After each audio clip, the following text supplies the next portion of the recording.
अस्सलाम वालेकुम दोस्तों। अभी अभी हम एस्पायर जोन से थोड़ी एक्सरसाइज करके आए हैं। तो ये जो वीडियो है बड़ी इंपॉर्टेंट होने जा रही है, क्योंकि कल 3 नवंबर से 27 नवंबर तक कतर में होने जा रहा है FIFA under 17 world cup start. तो ऑफिशियल तौर पे कल पहला मैच होगा।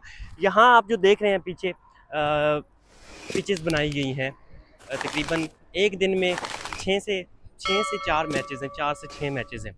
और टोटल मैचेस जो हैं वो 104 हैं। 48 टीमें हैं, जो अब तक की सबसे ज़्यादा टीमें जानी चाह रही हैं। और फाइनल होगा खलीफा स्टेडियम में। ये जो टॉर्च टावर आप देख रहे हैं, इसके पीछे साथ ही खलीफा स्टेडियम है।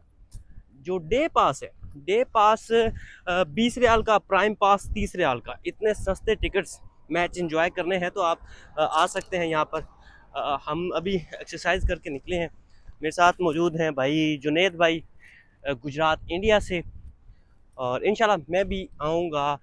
मैं भी जब राउंड 2 के मैचेस शुरू हो जाएंगे या सेमीफाइनल फाइनल का मेजर एक मैच ज़रूर मैं देखूँगा।